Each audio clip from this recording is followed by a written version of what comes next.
Cette émission est une production de la télévision régionale des Moulins. Avec la collaboration de la Chambre de commerce et d'industrie Les Moulins, le CFP des Moulins, le CFP des Riverains et le SAE, fiers partenaires de Fibre E.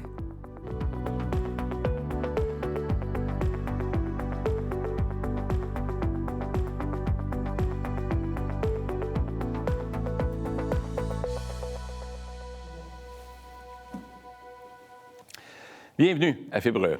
L'histoire témoigne d'un parcours entrepreneurial remarquable où l'innovation, la créativité et la détermination ont joué un rôle dans le succès d'Isabelle Côté, la femme à la tête de Coffrage et Synergie. Partant de ses débuts comme réceptionniste, la dirigeante a su évoluer pour devenir une figure incontournable dans son domaine. Isabelle, bienvenue à Fibre E. Merci, Pierre. Petite intro qui te décrit parce que c'est assez particulier comme parcours. Tu étais réceptionniste au départ et là, tu te retrouves entrepreneur quelques années plus tard. Est-ce que tu t'es toujours vu entrepreneur? C'est une bonne question. Est-ce que je me suis toujours vue entrepreneur? Honnêtement, non. Est-ce que je me suis toujours vue être la bonne personne pour organiser, structurer, amener un autre niveau? Ça, oui. Puis le parcours dans lequel j'ai évolué, de rentrer dans une business qui partait pas de zéro, mais qui avait déjà des bonnes bases, puis surtout une vision, ça m'a motivée. Puis au fil des années, ça m'a permis de clarifier, de devenir meilleur pour avoir la vision, les 3-4 pas en avant qu'un entrepreneur se doit d'avoir pour bien évoluer, avec une incroyable capacité à monter des structures puis à organiser en arrière. C'est pas mal une grosse partie du succès. Si tu nous décris brièvement, pour les gens qui nous écoutent, tu es parti de réceptionniste et tu te retrouves aujourd'hui à la tête de Coffrage Synergie, qui était quand même une grande entreprise là, aujourd'hui, qui a évolué grandement. Comment ça s'est passé, ça, cette transition-là? La transition s'est passée principalement par la confiance. Je vais le dire comme ça. La confiance en quoi? La confiance envers les individus. Mon entrevue d'embauche a été fort simple. Je ne sais pas ce que tu vas faire, je sais que j'ai besoin d'aide, tu peux-tu commencer lundi? Ça, c'est de la fibre entrepreneuriale. Et au fil des temps, je n'ai pas monté les échelons, je ne les ai pas gravis, je les ai construits parce que tout était à faire. On n'était même pas une vingtaine d'employés à l'époque, on était 2-3 dans le bureau, la balance était déjà sur les chantiers, et tout était à monter, à construire. Et je les ai construits une étape à la fois, développement d'affaires, structure d'entreprise, gestion de projet, beaucoup du côté des opérations. Puis ça m'a permis de connaître tous les fondements de la business, tous ces rouages, accompagné par un dirigeant qui voyait loin, qui m'a appris comment faire pour bien s'entourer, comment monter des équipes, comment s'assurer qu'on passe à l'autre partie. Puis, de moins de 20 employés à l'époque, à mon embauche, aujourd'hui, on est fiers de dire qu'on a plus de 1500 passionnés dans nos rangs. Comment tu décrirais ta vision entrepreneuriale? Ma vision entrepreneuriale, c'est toujours tourner autour de l'humain. Pour moi, être une grande leader, c'est quelque chose qui passe par s'assurer que toutes les personnes autour de nous soient sur leur X, qu'ils soient au bon endroit. C'est un leadership humain que j'ai définitivement. Au fil des années, je l'ai décrit comme ça. Puis ça donne que j'ai atterri dans un milieu qui est le coffrage, mais c'est un service de coffrage. On a des grosses grues, des systèmes complexes qu'on amène sur les chantiers, des équipements à la fine pointe de la technologie, oui, mais on repart avec 100 de notre équipement. Donc, c'est un service.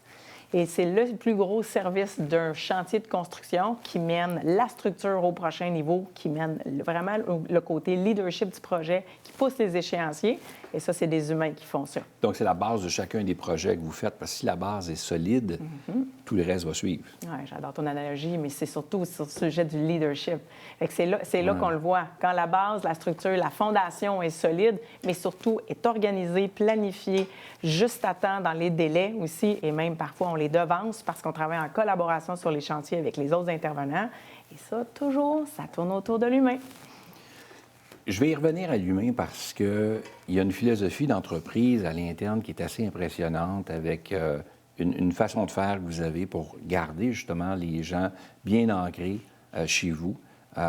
Et ça semble porter fruit parce que la rotation, ça ne semble pas être énorme chez vous, là. Non, effectivement. Les gens adhèrent à la vision, adhèrent à ce qu'on fait, mais pour réussir à parvenir à cette vision-là, bien, il faut que tu le clarifies déjà de ton côté. Il faut que ça soit clair pour les dirigeants. Et ensuite, comment on fait pour communiquer ces informations-là à l'ensemble des employés? C'est là que devient toute la partie fort intéressante. La communication claire et efficace pour l'ensemble des travailleurs. On fait comment quand on est rendu 1500 employés? C'est pas 1500? Oui. Puis on est parti de 22, qu'on disait il y a quelques années. Oui, exact. Quand même, c'est quelque chose, là. Exact. Là, il y a 3 valeurs qui vous habitent. Là, je le lisais dans le dossier. Donc, l'ADN de synergie en soi, là, on parle de la persévérance, le travail impeccable et l'amélioration continue. C'est ce qui fait que les gens ont adhéré facilement à ça? Facilement. Les gens chez vous, où les gens étaient rétractaires ou ils étaient... Bien, tu sais, à 1500, tu as toutes sortes de personnes. Tu as des gens qui sont des gens qui veulent adhérer rapidement, tu as des gens qui comprennent bien puis qui l'implantent solidement, puis tu as des gens qui sont un peu plus longs à adopter. Mais surtout, une fois que tu comprends tout ça, toutes les façons que les gens, ça revient aux individus, ça revient à comprendre qu'est-ce qui est important pour les personnes, c'est là qu'on réussit à mieux communiquer. Tu es en com, on est en com ici. C'est ça qui nous permet de comprendre quand on décortique en plan de communication clair et efficace, qui est en fonction des gens qui sont devant nous, des différents intervenants. C'est pas différent si on est 4 dans une réunion ou si on s'adresse à 1500 employés. Le concept est le même. On parle pas tous de la même façon, on comprend pas tous les mêmes choses de la même façon et s'assurer de le communiquer clairement à notre monde, puis comprendre aussi que ce leadership-là se traduit non pas parce qu'est-ce qui se passe juste au quotidien, mais que ça peut être plus grand, plus bénéfique pour l'ensemble des travailleurs si on adhère à la vision commune. Une femme à la tête d'une grande entreprise comme celle-ci aujourd'hui, c'est parti petit, vous avez construit tout ça ensemble. Aujourd'hui, si tu regardes le parcours, le chemin parcouru là, en tant que femme à la tête d'une entreprise comme ça, est-ce que ça a été difficile dans le contexte où on ne veut plus en parler de ça, puis on parle toujours d'équité?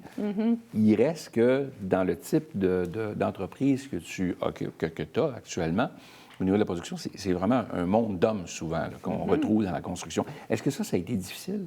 Honnêtement, pour moi, ça a été un atout. Et je OK. m'explique. L'avantage d'être une femme dans un milieu d'hommes, c'est qu'on amène une opinion, une façon de voir les choses qui est différente. Ce que ça prend de l'humour, ça prend un sens de répartie et ça faut prendre les critiques constructives, ou pas toujours, avec un grain de sel. Puis comprendre que notre idée, elle est au bien commun de toute l'entreprise et que les différentes personnes qui n'ont pas tout le temps compris tout de suite la vision ou le changement, ils vont finir par y adhérer. Je ramène à mon plan de com. Puis pour moi, ça a véritablement été un atout parce que je ne pensais pas nécessairement de la même façon. Je ne voyais pas nécessairement les choses de la même façon. Puis c'est ce qui a donné un monde d'opportunités pour Synergie parce qu'on était dans les premiers à avoir des femmes dirigeantes au sein de leur rang. Donc, ça a fait en sorte qu'on était précurseurs dans notre domaine, dans les façons de voir les choses. Ça a été un beau synonyme de succès pour nous. On arrive en 2023, une nomination PDG, quand même, PDG de l'année pour une grande entreprise. Tout un exploit. Merci. Avec le Journal des Affaires, si je ne m'abuse. Oui, exact. Donc, quand même, une belle reconnaissance, là. C'est une grande reconnaissance. Puis je la ramènerais, tu sais, être une bonne PDG, c'est une chose, mais être une bonne PDG bien entourée, c'est ça qui fait la véritable distinction. Puis je pense que c'est l'essence même de la reconnaissance va au-delà de ce que la PDG accomplit, mais comment elle s'entoure, comment mettre en place un plan de succession, comment être sûr que la prochaine étape, la prochaine phase de la business va bien se passer. Ouais. Ça fait partie de nos forces. Parlons-en de la rétention, pas juste seulement que la rétention, mais le fait de quand on n'a pas de relève à l'interne, qu'on n'a pas de relève au niveau des enfants ou de la famille en soi et tout ça, le reprenariat est un enjeu au Québec pour plusieurs entreprises. Il faut y penser. Toutes jeunes encore, plein de potentiel à venir, ça continue de grandir et pourtant, tu es déjà en train de penser à la succession? Oui. Ah, ouais? Ah oui, déjà. Tu dirais que c'est important d'y penser maintenant à ça? Ou... C'est très relatif à la taille des entreprises et les secteurs d'activité. Mais ce qui était sûr pour nous, pour Synergie, si c'était important dans notre plus grande capacité, quelle est-elle? C'est la création de talent. Chez Synergie, nous bâtissons des leaders. Des leaders, ça fait quoi? Ça veut de l'espace, ça veut grandir, ça veut pousser. Et c'est avec beaucoup d'humilité que je veux voir ça comme étant la prochaine étape, au même titre que mon prédécesseur a vu l'opportunité de faire grandir la business au prochain niveau avec de la vision différente. Je pense que c'est plus que temps que de donner de l'espace à mon équipe pour pouvoir continuer à grandir. Je m'en vais pas nulle part, mais je fais évoluer mon rôle comme j'ai fait au fil des années dans notre plan stratégique 3 ans pour s'assurer qu'il y ait toujours de l'espace pour les nouvelles idées et surtout la capacité d'avoir les mains sur le volant. Parce que des vrais leaders, ça veut être capable de prendre des décisions, ça va être là pour se faire challenger et pouvoir amener toute sa confiance à l'entreprise. Puis pour ça, ça va être une des raisons pour laquelle on continue à faire évoluer la business et des opportunités pour Synergie, il en reste encore énormément. Ce que je comprends aussi, là, c'est que, tu le dis souvent, l'humain prend pas toute la place, mais pratiquement toute la place. Parce que si les gens sont bien, sont dans un environnement qui est sain et respectueux, les gens vont vouloir y rester, les gens adhèrent à la vision et poursuivent l'aventure avec vous autres.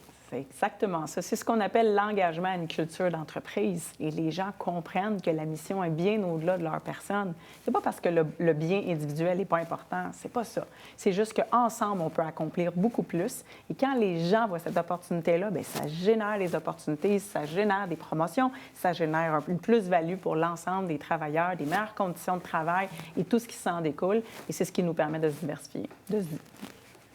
Isabelle aurait à refaire le même chemin. Est-ce qu'elle le refait de la même façon aujourd'hui avec l'expérience qu'elle a acquise au fil des années? Oui, très similaire. Honnêtement, pourquoi? Parce que j'ai su, au moment opportun, malgré toute ma fougue de jeunesse, malgré toute l'énergie que j'y mettais, parce que, tu sais, je parle de sagesse aujourd'hui, là, mais à 25-30 ans, là, c'était un mot qui me venait moins facilement au bout des lèvres. Mais je me suis cogné le nez à différentes situations qui ont fait en sorte que ça m'a permis de m'élever beaucoup plus rapidement que si je n'étais pas passée par des places. Mais pour réussir à se cogner le nez, c'est parce qu'on a poussé aussi. C'est parce qu'on a foncé, qu'on a osé, qu'on a tenté des choses, qu'on a pris confiance aux gens qui sont autour de nous pour les faire grandir. Puis oui, c'est sûr et certain que je tenterai de le faire avec encore plus d'humanité, s'assurer que les gens voient plus tôt. Mais bon, il y a des moments où il faut que l'âge fasse un petit peu son effet. Je pense que de passer à travers les étapes que tu as passées, c'est ce qu'on appelle l'expérience. L'expérience, elle s'acquiert au fil du temps. Voilà. Puis si on a le chemin un peu trop facile pour s'y rendre, bien, on n'a pas acquis toute cette expérience-là qui fait qu'on va peut-être refaire certaines erreurs parce qu'on ne l'a pas fait. Là. Exact. Puis c'est exactement ce que j'ai envie de mettre en place aujourd'hui. Toute l'acquisition d'expérience, de pouvoir encadrer, mentorer, superviser les activités de la business, mais pas dans un rôle de responsable, mais dans un rôle d'accompagnateur. Je pense que c'est ce qui va pouvoir nous permettre, comme je te dis, de passer à l'autre étape. J'avais pris en note, je retrouve pas. Combien d'employés encore aujourd'hui? 1500. On le disait au début et ça a commencé à 22. Bien, ça a commencé à 0 il y a 25 ans. Ouais. Mais quand moi, j'ai joint les rangs, on n'était même pas une vingtaine. Et là, on parle de 1500. Et donc, en passant, que la majorité de ces employés-là sont encore tous avec nous aujourd'hui. Quel message tu peux transmettre aux gens qui t'écoutent puis les femmes qui sont à la maison, peu importe, entrepreneurs qui veulent se lancer? Qu'est-ce que tu leur dis? Bien, moi, j'ai beaucoup aimé la partie où tu as parlé de repreneuriat. Je suis une repreneur qui est maintenant au service d'une grande entreprise. De repartir dans un concept d'idées déjà bâties, voyez les opportunités, l'expérience que l'entreprise, malgré peut-être des erreurs, a pu peut-être commettre. Prenez ça pour vous accompagner pour le prochain tremplin. Je suis convaincue que le Québec entrepreneurial de demain doit être composé d'entreprises qui ont un peu plus d'années d'expérience derrière la cravate. Et ça, c'est dans la succession. N'hésitez pas à aller cogner à des portes des entreprises locales, que ce soit des gens qui sont autour de vous. Poser des questions, mais le repreneuriat doit définitivement prendre plus d'envergure.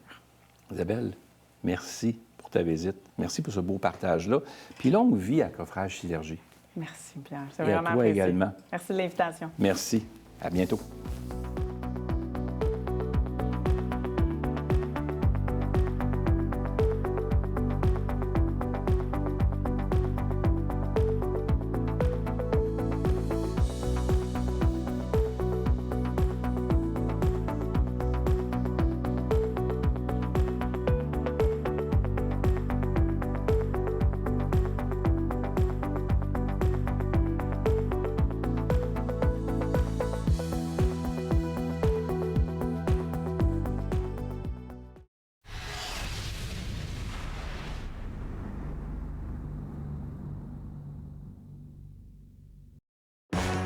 Tu as une idée d'entreprise, mais tu sais pas par où commencer. Et si je te disais que tu pouvais apprendre gratuitement comment te lancer en affaires en 14 semaines? Oh! Tu t'attendais pas à ça? Le programme Lancement d'une entreprise. Puis ça se passe en ligne. Tu as juste à te connecter au bon moment et porter des vêtements. Arrête de rêver. Let's go!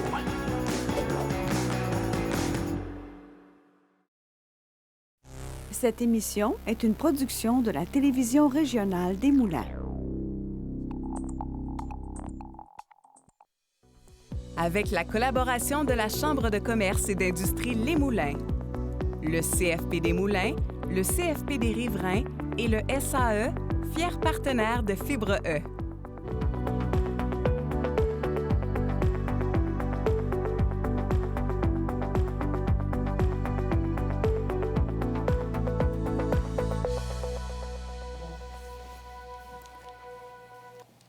Bienvenue à Fibre. Notre entrepreneur invité travaillait dans une entreprise spécialisée dans les systèmes de haute tension électrique où il était responsable de l'achat des outils nécessaires à l'activité. On lui avait promis une possibilité d'action et de prise de position au sein de l'entreprise, mais cette promesse n'a jamais été concrétisée. Déçu, frustré, il a finalement pris la décision de quitter son poste pour fonder sa propre entreprise. Aujourd'hui, avec plus de 150 employés, son entreprise est un chef de file dans le domaine. Philippe Corriveau, bienvenue à Fibre E.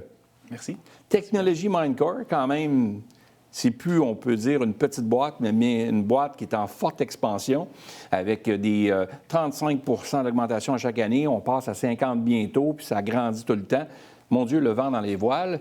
Est-ce que, Philippe, le fait qu'on se connaît, on va se tutoyer, mais Philippe, est-ce que tu te voyais entrepreneur dans la vie au départ?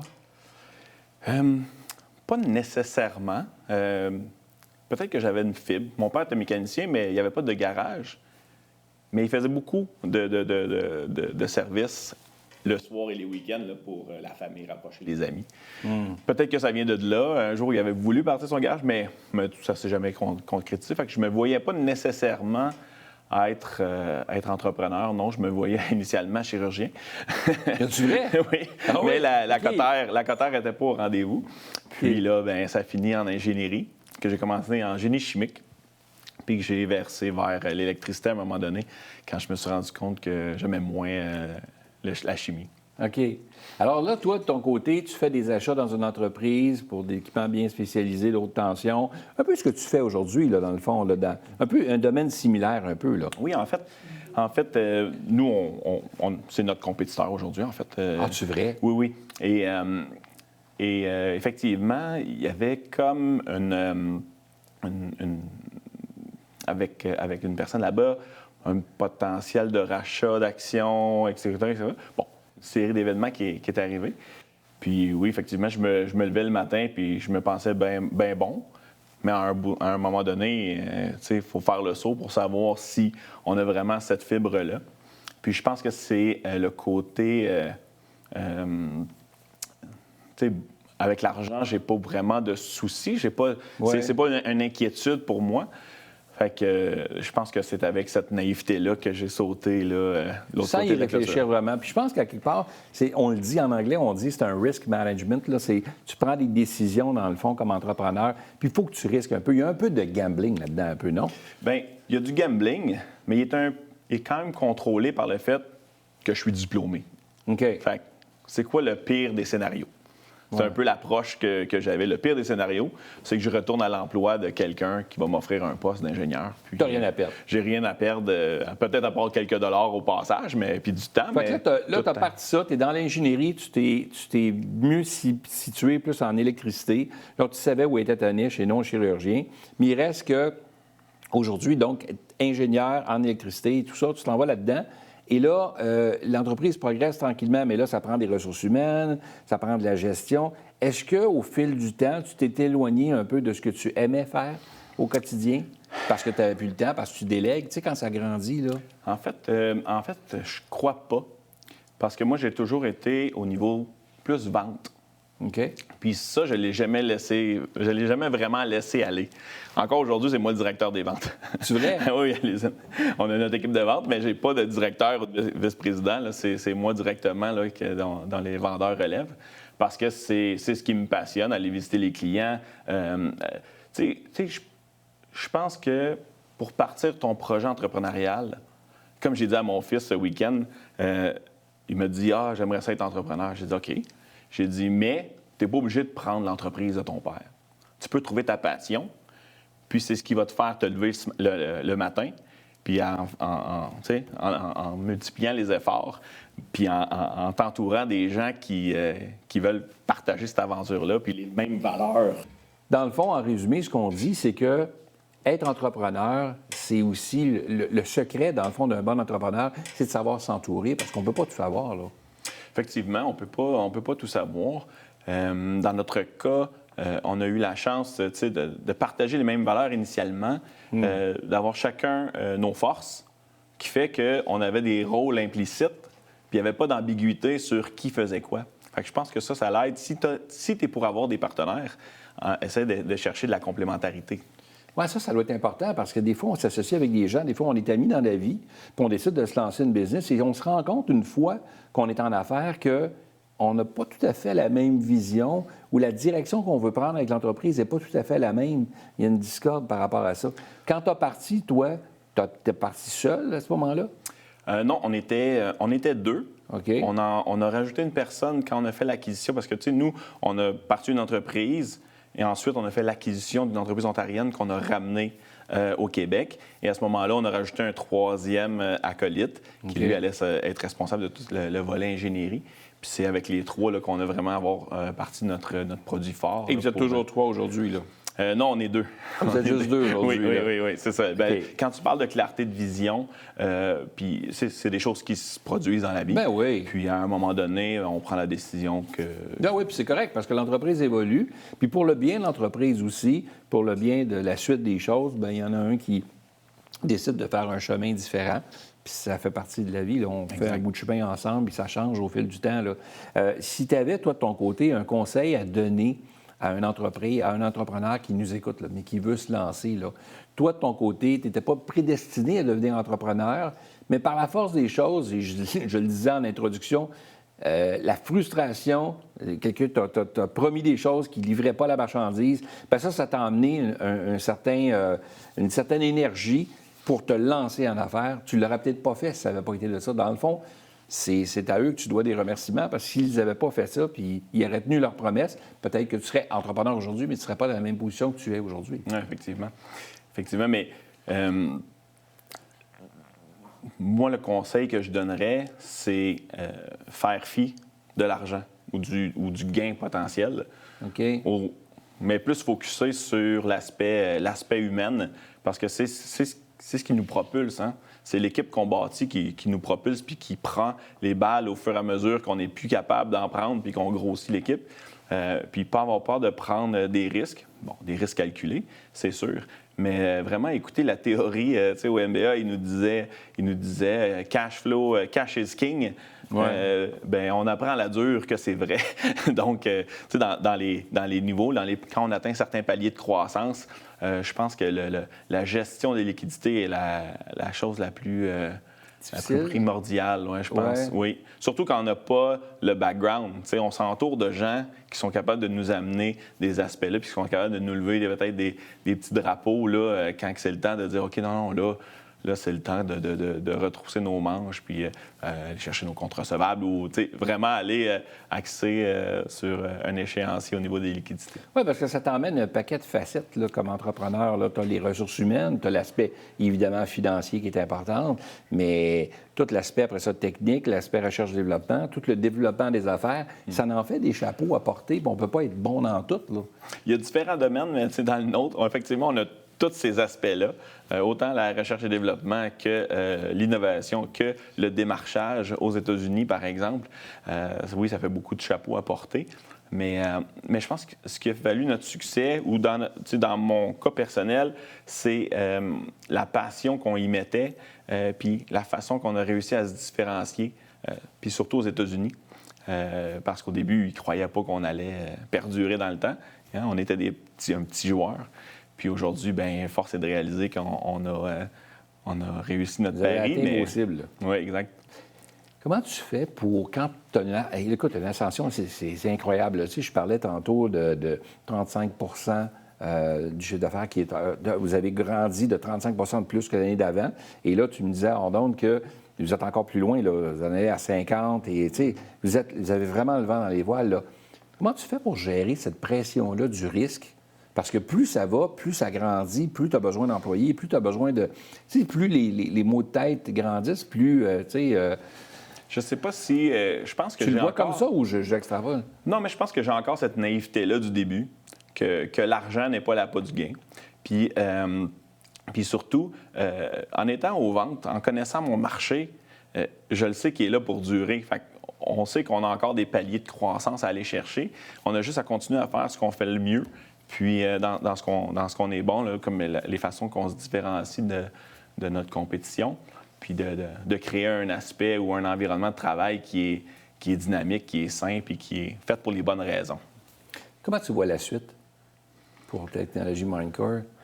La Tu sais, suite. tu l'as parti quand même, 2006, ça a parti tranquillement, puis il y avait une autre division. Bon, vous êtes séparés les choses. Là. Aujourd'hui, tu as gardé le côté technologique et tout. Mais là, tu arrives aujourd'hui, là, puis tu regardes cette croissance-là, tu connais ton marché, tu le développes toi-même avec tes gens. Mais là, tu le vois là, que vous en allez. Mais là, c'est quoi la suite?